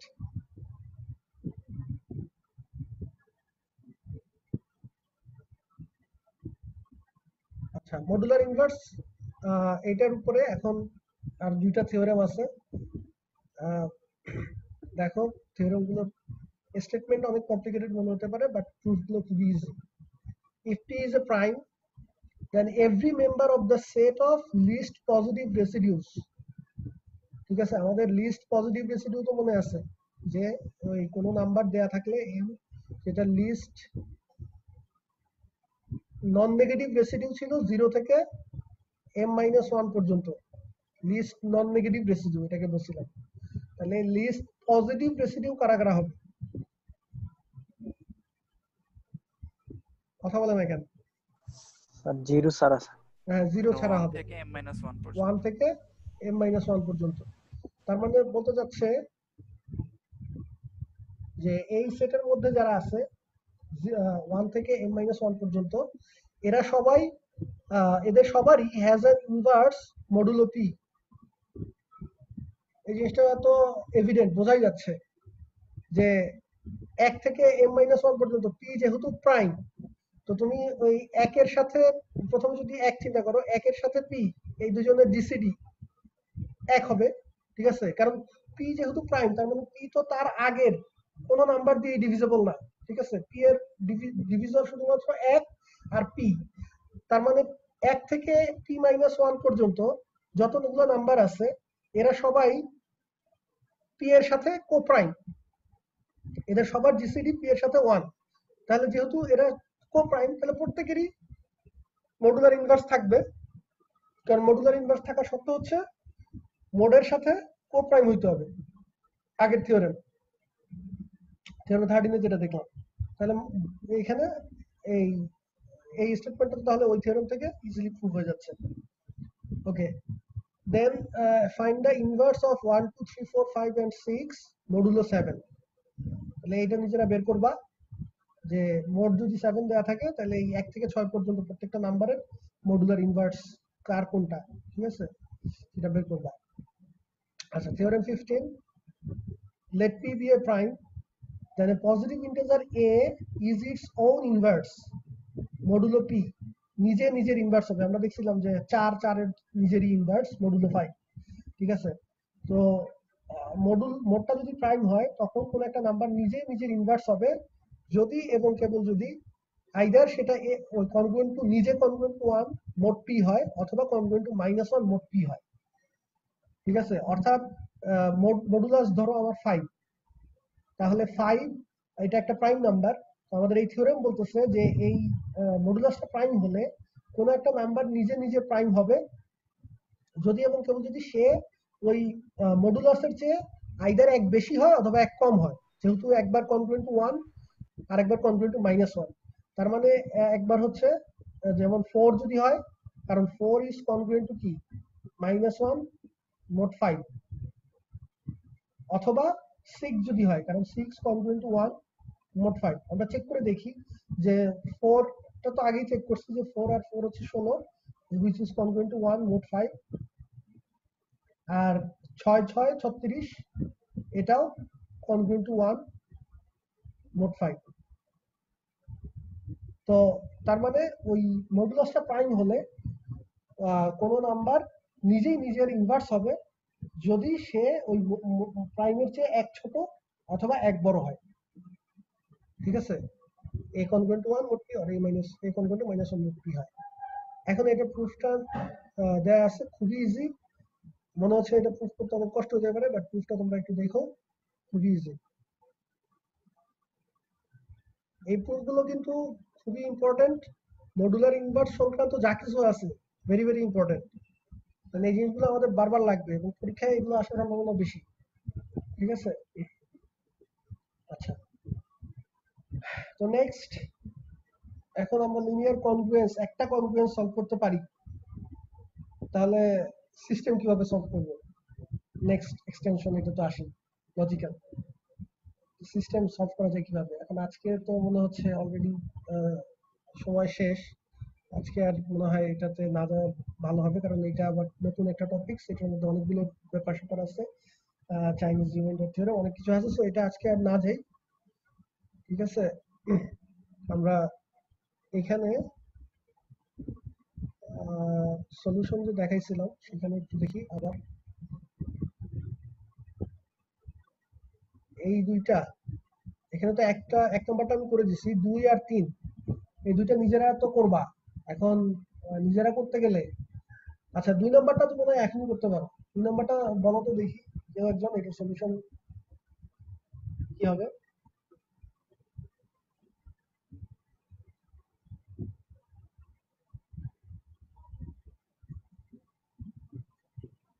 Anyone?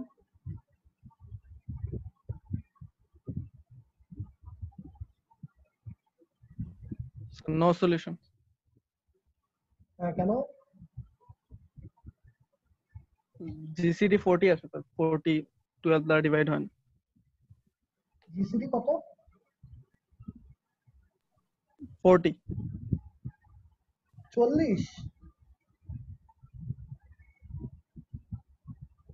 কি বলতেছো? আমি তো বুঝলাম না। স্যার এটা তো একটা ইউনিক সলিউশন থাকার কথা। এখানে তো 40 আর এখানে 111, তো এই দুইটার ও জিসিডি। স্যার ভুল করছি স্যার। হ্যাঁ স্যার ভুল করছি স্যার, 1 আসে। আচ্ছা হ্যাঁ, তো তারপরে 1 আসে। আচ্ছা শেষ তাহলে পর্যন্ত সলিউশন হচ্ছে স্যার x congruent to 78 মোট 111। আচ্ছা তাহলে এটা করে ফেলছি একদম। 3 নাম্বারটা স্যার 3 নম্বরটাও কালকে রাত্রে করছিলাম কিন্তু করতে যাই বেশ কষ্ট হয়েছে স্যার। আচ্ছা এটা করতে কষ্ট হওয়ারই কথা। আচ্ছা শাকিল কিভাবে করছো আমি জানি না, ঠিক আছে, মানে যে অনেকভাবেই তো রিডিউস করা যায়। তা আমি একটা একটু হিন্টস দিয়ে দিচ্ছি।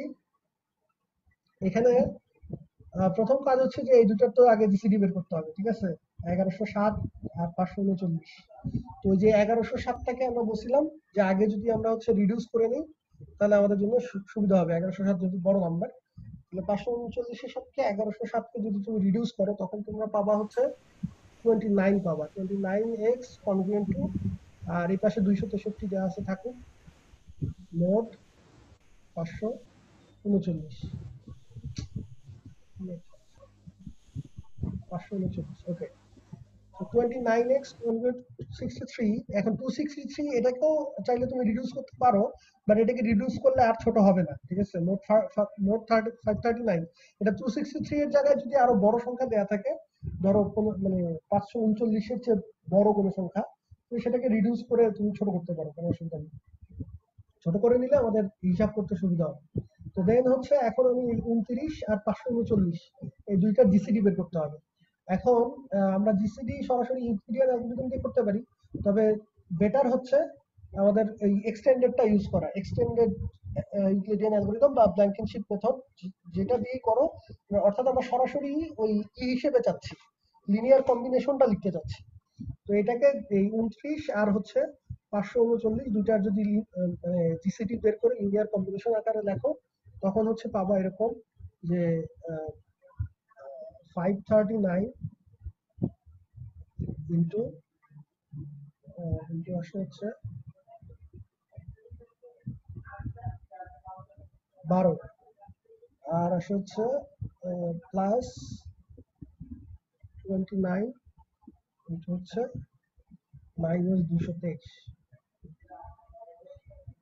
সমান 1, ঠিক আছে। যে 539 ইন্টু 12 প্লাস 29 ইন্টু মাইনাস 223 সমান 1, এইটা আসে হচ্ছে তোমার লিনিয়ার কম্বিনেশনটা, ব্ল্যাঙ্কেনশিপ দিয়ে করলে এটা আসে। তাহলে আমরা এখান থেকে দেন আমরা লিখতে পারবো যে তাহলে 29 into 233 minus 233 is congruent to, তাহলে 1 লেখা যাবে মোড 539, ঠিক আছে। তো বোঝাই যাচ্ছে, কারণ আমি জাস্ট এই এখানে যদি হচ্ছে রিঅ্যারেঞ্জ করি তাহলে 29 ইন্টু মাইনাস, এখানে মাইনাস দিয়ে দিলাম, আর হচ্ছে এইভাবে লেখা যায়, এখানে একটা মাইনাস দিয়ে দিলাম। এটাকে এই পাশে নিয়ে আসলে এটা মাইনাস হয়ে যাবে, আর এই 1টাকে পাশে নিলে 1টা মাইনাস হয়ে যাবে।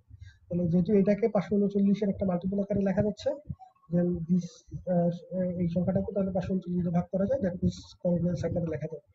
তাহলে আমরা অলরেডি দেখো সলিউশনটা পেয়ে গেছি। মানে একটা এটা পাইছি হচ্ছে 29 into x congruent to 1, but আমার দরকার হচ্ছে কত, কনগ্রুয়েন্ট টু 263, ঠিক আছে। তাহলে কি করতে হবে এখন, দুই পাশে 263 দিয়ে গুণ করতে হবে, যেহেতু ডান সাইডে অলরেডি 263 আছে, ঠিক আছে। তাহলে 29 এর পাশে 263 দিয়ে যদি দুই পাশে গুণ করি, 263 কনগ্রুয়েন্সের দুই পাশে একই সংখ্যা দিয়ে গুণ করা যায়, তাহলে এর পাশে 263 হলো মোট 539, ওকে। দেন তাহলে আসতেছে আলটিমেটলি এই 29 আর এইটাকে গুণ করলে পাওয়া হচ্ছে মাইনাস 58,649, আর এই পাশে যা আছে তাই থাকবে, ঠিক আছে। তো তারপরে এটা যেহেতু অনেক বড় একটা নাম্বার, এটাকে আবার ওই 539-এর সাপেক্ষে রিডিউস করো, ঠিক আছে। তো 539-এর সাপেক্ষে এটাকে রিডিউস করলে আসবে 29 102, এই বড় নাম্বারটাকে 539 মডুলো রিডিউস করলে 102 আসে, আর এই পাশে তো যা আছে তাই থাকবে। তাহলে দেখো আমাদের এইটাই হচ্ছে আমাদের যে অরিজিনাল যেটা আমরা 29x আমরা তো এটাই চাচ্ছিলাম যে 29x কনগ্রুয়েন্ট টু 263 হতে হবে, তাই না? এটার সলিউশন খুঁজতেছিলাম মডুলো 539। তাহলে এই 102 বসালে যেহেতু এটা হয়, তার মানে x congruent to 102 modulo 539 is the solution. X congruent to 102 modulo 539. This is the answer. Shakil, তুমি যে করছিলা তোমার কি সেম অ্যান্সার আসছিল? স্যার আমি কমপ্লিট করতে পারছিলাম না, পরে এটা খুঁজে পাইনি যে কত দিয়ে গুণ করলে হবে। আচ্ছা, মানে কমপ্লিট করতে পারো না, ট্রাই করছিলা? জি স্যার। আচ্ছা ঠিক আছে, তাহলে এখন তো কমপ্লিট হলো। জি স্যার। তাহলে আমরা দেখলাম যে আসলে এখানে কিছু জিনিস খুবই গুরুত্বপূর্ণ, সেটা হচ্ছে যে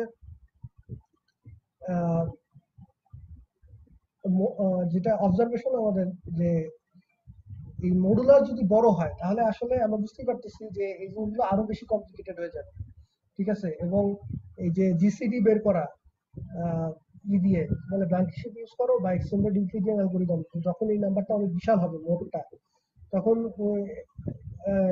দেখা যাবে এটা রিডিউস করার পরেও সেটা তো রিডিউস করলে 0 থেকে 538 পর্যন্ত যে কোনো একটা নাম্বার হবে, ঠিক আছে? তো যদি মডুলাসটা অনেক বড় হয়, বিশাল বড় হয়, ধরো 1 লাখ 2 লাখ 1 কোটি এরকম বা আরো বেশি, মডুলাসটাই অত বড় একটা সংখ্যা, তখন সেটার সাথে তুমি যখন এই পাশে রিডিউস করলেও দেখবা যে ওইটাও বিশাল একটা নাম্বার হচ্ছে, মানে ওই দুইটার জিসিডি বের করা, ঠিক আছে, খুব সময় সাপেক্ষ হবে, তখন আরো বেশি কমপ্লিকেটেড হবে। এই জন্য চিন্তা করলো যে তাহলে এই মডুলাসটাকে যদি ফ্যাক্টরাইজ করে ছোট ছোট করা যায়, ধরো আমি যদি এখানে দিতাম যে 550 ফর এক্সাম্পল, এবং 55 আর 10 এই দুটাকে তো গুণ করলে 550 হয়, ঠিক আছে? বা আরো শর্ট করে লিখলে 5 11 আর হচ্ছে 10, এই তিনটাকে গুণ করলেও 550 হয়। তো আমি যদি এই বড় কনগ্রুয়েন্সটাকে এরকম 3টা কনগ্রুয়েন্সে ভাগ করে করে লিখে দেন একসাথে সলভ করতে পারতাম, তাহলে আরো ইজিলি সলভ করা যেত, ঠিক আছে? কারণ মডুলাস ছোট হয়ে গেলে আমাদের কনগ্রুয়েন্স সলভ করা ইজি। তো এই জিনিসগুলোই তখন আমাদের ওই সিস্টেম সলভিং শিখতে হবে, যে 3টা কনগ্রুয়েন্সকে তাহলে এই একটা কনগ্রুয়েন্সকে ভেঙে আমরা 3টা লিখতে পারবো কিনা, এবং সেই 3টা লিখতে পারলে সেই 3টাকে আবার একত্রে কিভাবে সলভ করতে হবে।